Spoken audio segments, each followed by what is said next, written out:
They say angels don't question God. They obey without thought, without doubt, without hesitation. But what happens when obedience and mercy collide? What happens when an angel looks at God's judgment and his heart breaks for those about to die? He knew the order. He knew the consequences. And yet, when the flames began to rise over Sodom, he refused. One command, one act of disobedience, and heaven trembled. He wasn't a fallen angel. He wasn't proud or rebellious. He was loyal, too loyal, not to power, but to love. And for that love, he would face God himself. Why did he do it?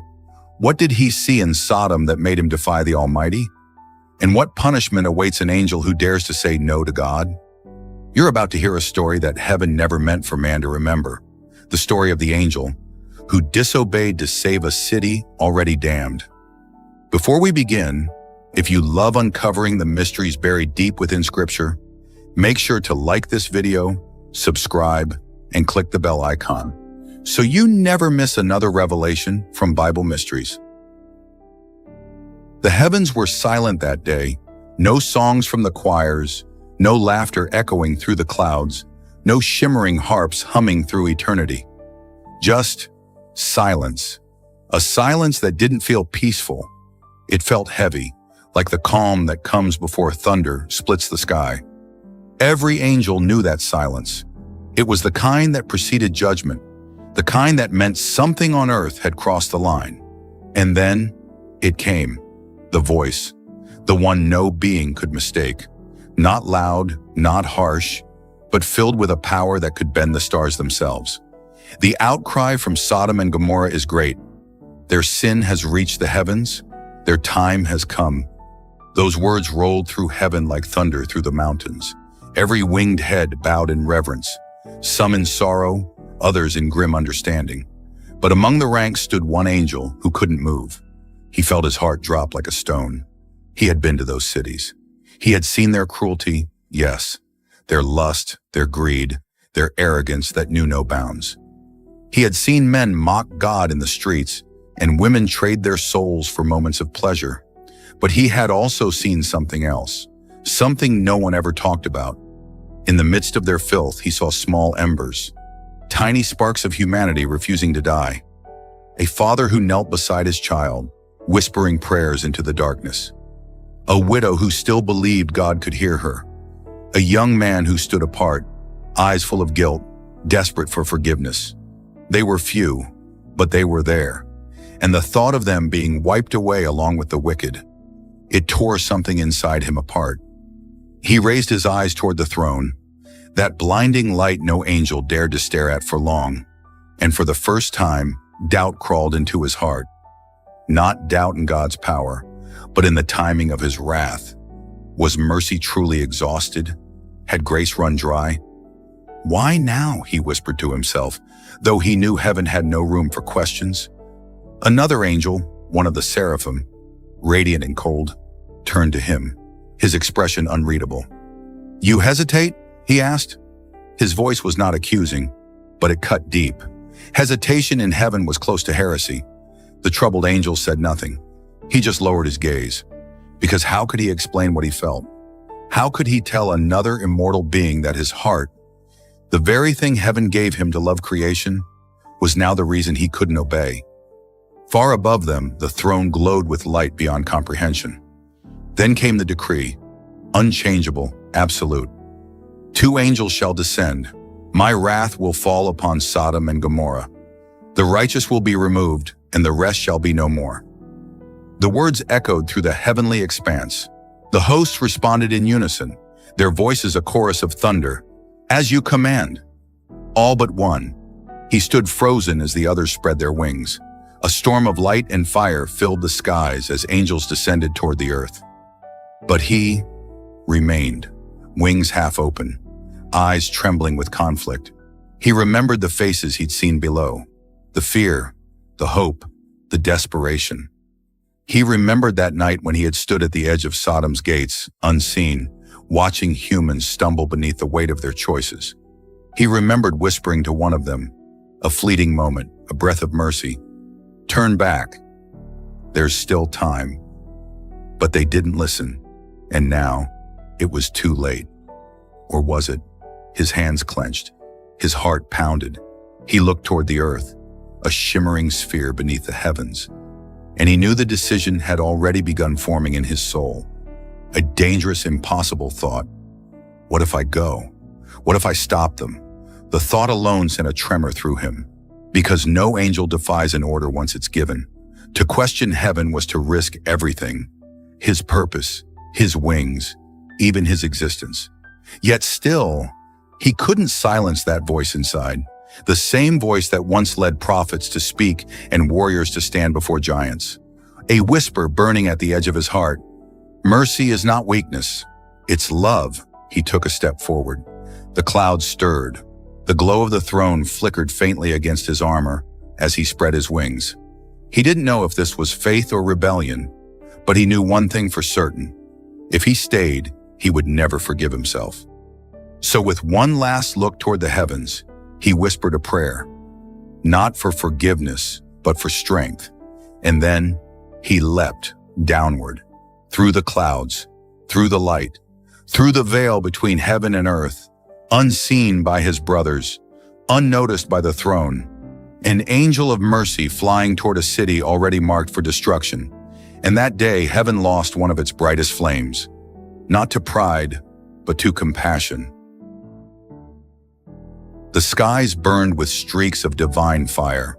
2 angels had already descended before him, agents of judgment, bearing the authority of the Almighty himself. Their wings blazed like molten gold as they tore through the heavens, their faces set like stone. They were not coming to warn, they were coming to end.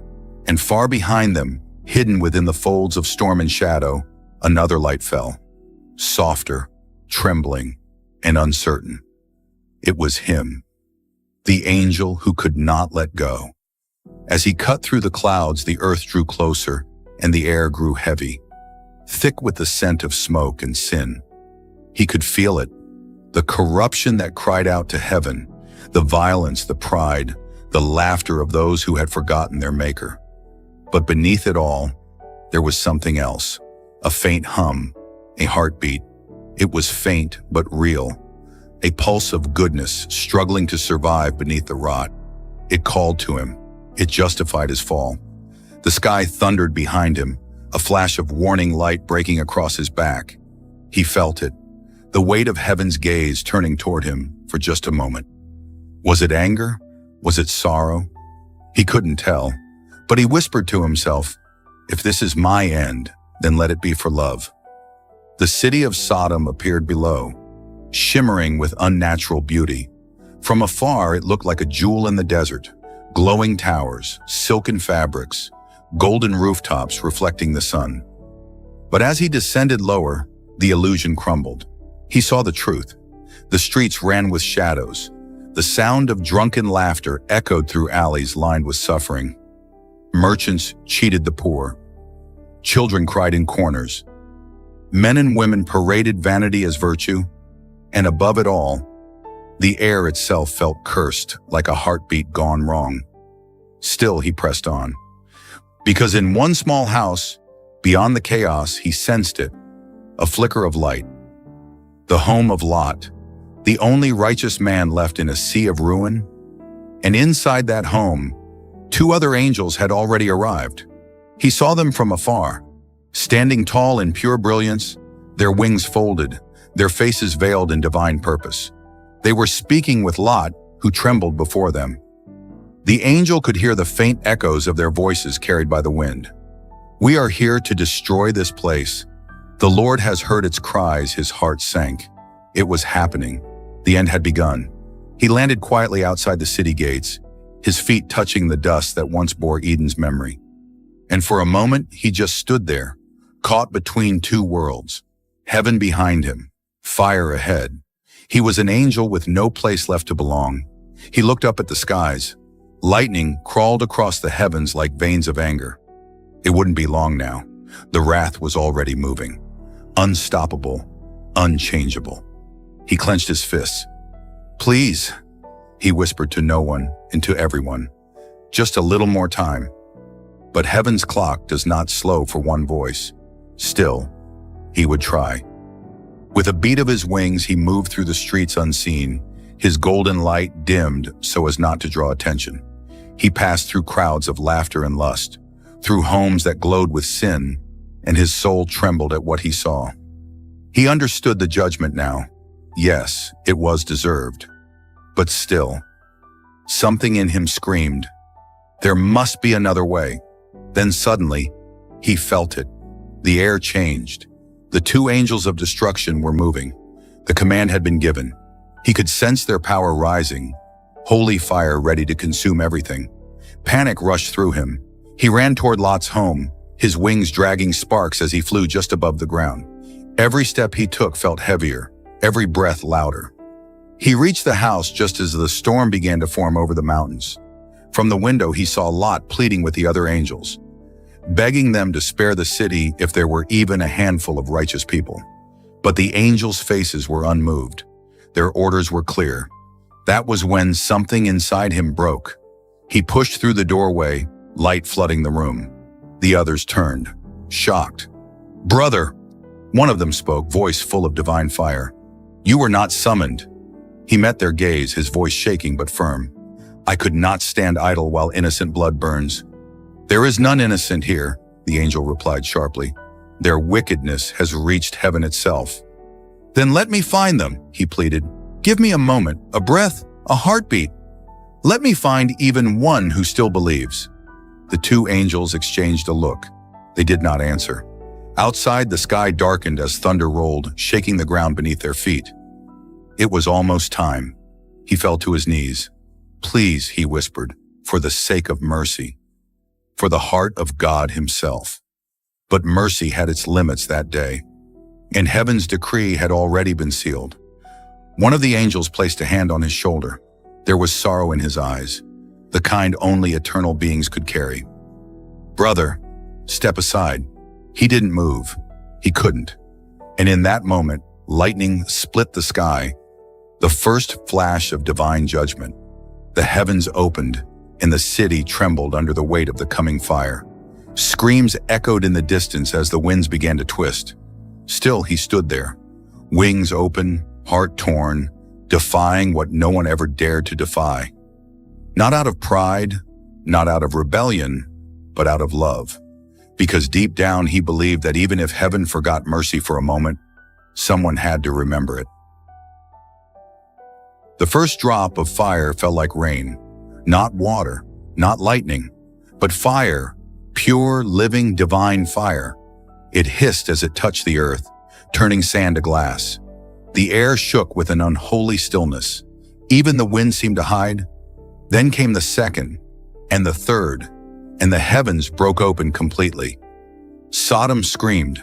Men, women, and children fled through streets that no longer held mercy. The sky glowed crimson, not from the setting sun, but from heaven's fury. And through it all he stood, wings outstretched, a single figure of light amid the blaze. His armor cracked under the heat, but he did not move. "Stop!" he shouted into the storm, his voice echoing through realms unseen. "Stop! Please!" But the fire did not listen, because it wasn't meant to. It was the will of the Almighty, unquestionable, unchangeable. Still he held his ground. Flames licked at his feet, his wings smoldered at the edges. But his eyes burned brighter than the fire around him. Behind him, the home of Lot shook under the impact of the falling blaze. Inside, Lot clung to his daughters, trembling. The two angels and the messengers of destruction stood at the doorway, their light steady, their faces unbroken. They had warned him. They had given him a chance to flee. And yet here was their brother, standing in the open, defying the command they were sent to fulfill. One of them cried out through the storm, "Brother, you cannot fight heaven." But he shouted back, "Then heaven must remember why it exists." That moment froze time. Even the fire seemed to hesitate, as though creation itself was holding its breath. He rose to his full height, light bleeding from every crack in his armor. The sword in his hand glowed like a dying star, trembling as if caught between obedience and rebellion. He looked toward the burning city and saw them, the innocent faces buried under the sin of their fathers. He saw a mother shielding her child from the flames. He saw a boy calling out for help that would never come. He saw humanity at its lowest, and somehow still worth loving. And something inside him broke completely. He dropped his sword. It hit the ground with a sound that silenced the fire for a heartbeat. The angels in the doorway turned, horrified. He had done the one thing no servant of heaven ever dared. He laid down his weapon before God's judgment. He fell to his knees, the fire circling him, but not consuming him. Tears, and something angels were never meant to shed, rolled down his face, glowing faintly in the crimson storm. "Please," he whispered again, "let there be another way."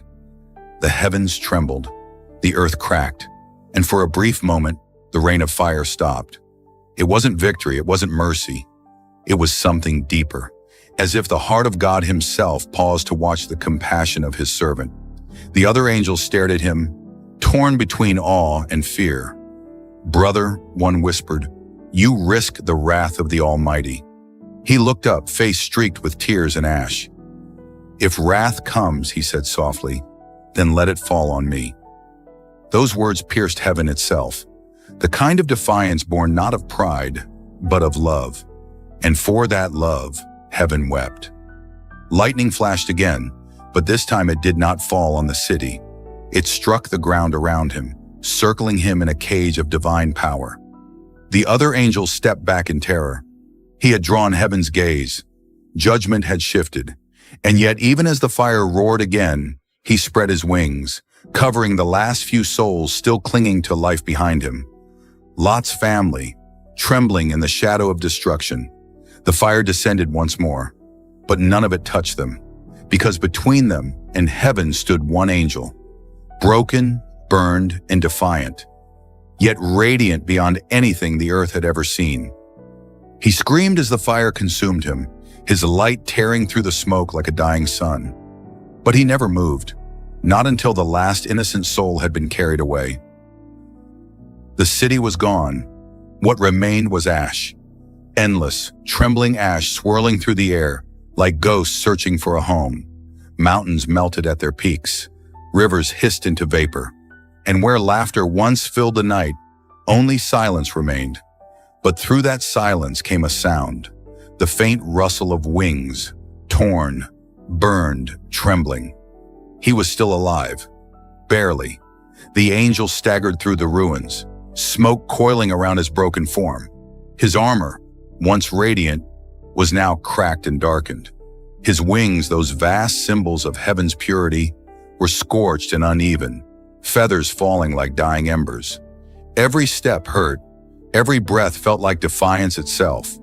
But in his arms he held what he had fought for. Lot and his daughters, alive. They stared at him in disbelief. Who was this being that shielded them from a storm no mortal could survive?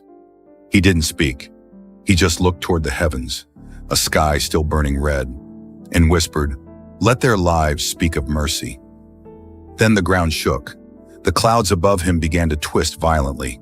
The light changed, from crimson to white, and from that light came a voice so vast it shattered the air around him, a voice that made the ruins tremble and the stars themselves dim.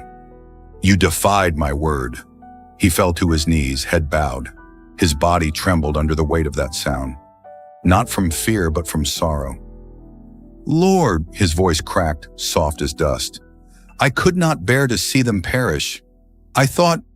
You thought," the words struck like lightning, "you questioned what was decreed.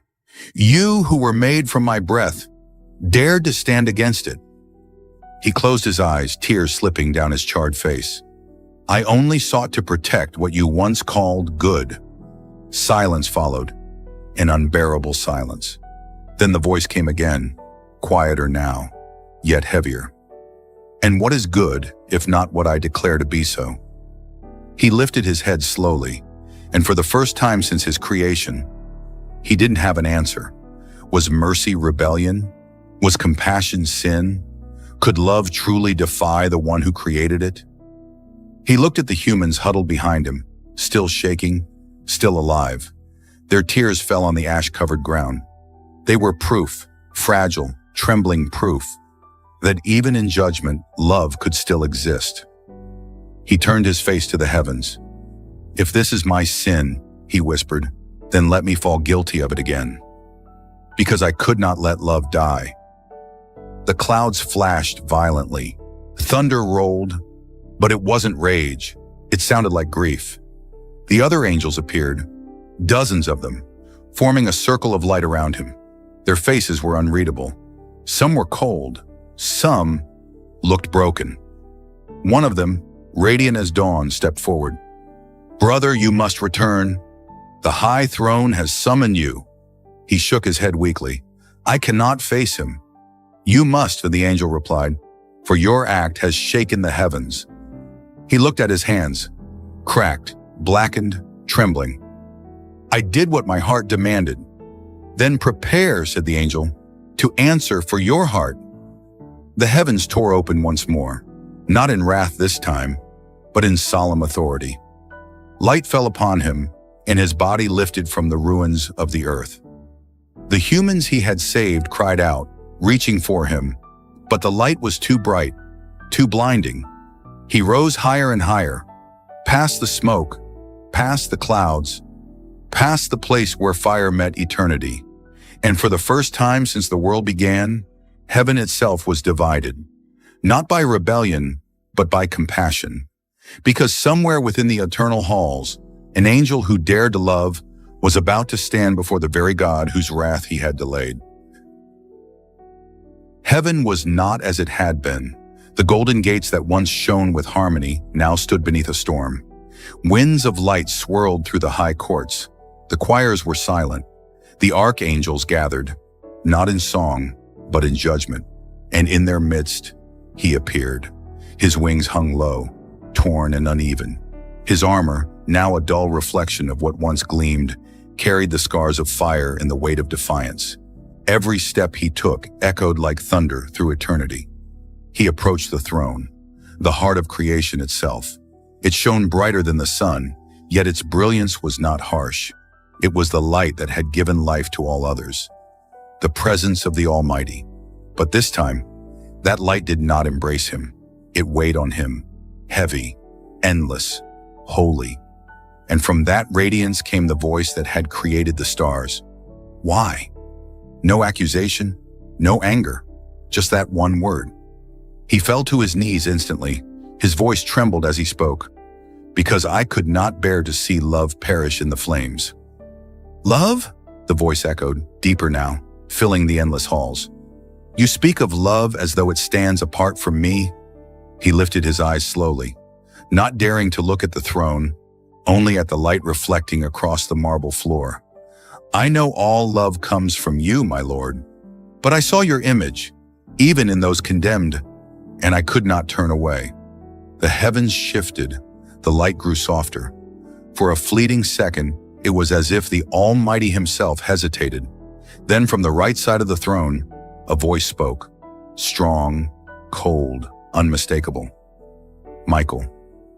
He disobeyed the direct command of heaven. Judgment cannot bend to compassion, or it ceases to be holy. Another voice followed, low and sorrowful. "Gabriel. Yet is not compassion the heart of holiness itself?" The court trembled. Angels turned their faces. For the first time in eternity, heaven was not in agreement. The angel bowed his head again. "I do not seek pardon," he whispered, "only understanding. If I was wrong, then let me fall. But if there is any goodness and mercy, then let it be known that it lives because you allowed it." The throne was silent. Then a pulse of light rippled through the air, so strong that even the archangels shielded their eyes. "You speak truth, and yet you broke my word." The angel flinched. Every part of him felt the sorrow in that voice, not fury but heartbreak. "Do you believe mercy can outweigh justice?" He took a breath, his voice trembling. "Yes, because mercy is justice, wrapped in love." The heavens shuddered. Every star in creation seemed to dim and flicker at those words. Then the light shifted, no longer blinding, but warm. It poured over him like a sunrise breaking through the end of a storm. "You have spoken what few ever dared to think," the voice said. "You sought to save, not to defy. You loved humanity more than your place in heaven." He lowered his gaze. Tears fell freely now, glimmering on the marble like molten gold. "I would give up eternity," he said softly, "if it meant one more soul could live." The light pulsed again, softer this time, and the voice spoke once more. "Then eternity you shall lose for a time." He froze, not understanding. "You will fall from my presence, not in wrath, but in witness. Walk among those you defended. Feel what they feel. Know what it means to be human. And through you, they will know that even in judgment, heaven remembers mercy." The angels gasped. Michael stepped forward.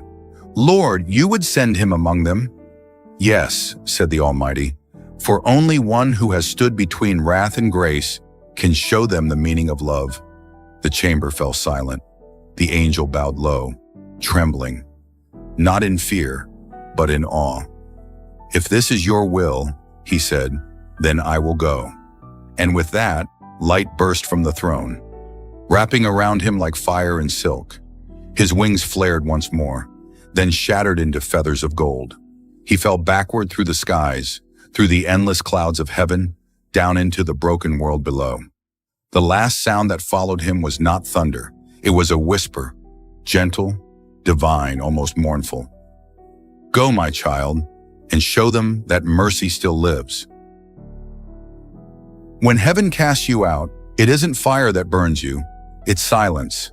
The kind that swallows everything, your purpose, your song, your identity. The angel didn't fall like Lucifer did, with rage and rebellion. He fell with grief. The light that once bore him through the clouds now turned cold against his skin. And when he landed, the world was quiet. He opened his eyes to a horizon he'd once looked down upon from the heights of eternity. Dust, smoke, the faint smell of burnt stone. Sodom, or what was left of it. Where once there were towers and laughter, there was only ruin, and scattered among the ashes were the shadows of what humanity had been. Hopes turned to stone, promises buried in flame. There was no halo now, only a heavy sky, bruised with storm. For the first time, he understood what it meant to be human, to feel the weight of air, the ache in the chest, the pull of gravity that reminds you you're breakable. And in that weakness, he saw beauty. The angel who once shone brighter than dawn now knelt beside the broken walls of a city that heaven itself had condemned. He picked up a handful of ash, and it slipped through his fingers like time. And in that moment, he realized something that would haunt him forever. Mercy doesn't erase pain, it bears it. He began to wander the earth. Days turned to nights, nights into centuries. He saw kingdoms rise, empires fall, and humans repeating the same mistakes he had once fought to prevent. Every time he saw them betray one another, he remembered Sodom. Every time he saw them forgive, he remembered why he fell. Sometimes in the deep silence of the night, he'd feel the wind brush against his face, and for a moment, it felt like heaven remembering him. But it never stayed. He became a myth among men, the stranger who appeared in times of sorrow. Some called him a wanderer, others an omen, yet none knew he was an exile of heaven, walking the path between divine justice and human frailty. He helped the dying find peace. He whispered hope to the hopeless. But every act of compassion only deepened the ache in his soul, because every time he saw goodness in them, he saw what heaven had chosen to destroy. The world changed, but his burden did not. And though centuries passed, the memory of God's voice still echoed within him, not in anger, but in that same gentle sorrow. Walk among them and show them that mercy still lives, and that became his eternal punishment and his greatest purpose. He would never again fly among the stars. He would never again hear the songs of the seraphim. But on earth, in the quiet acts of love, in every hand that lifted another from the ashes, he saw heaven reflected again. And maybe, just maybe, that was what God wanted him to see all along.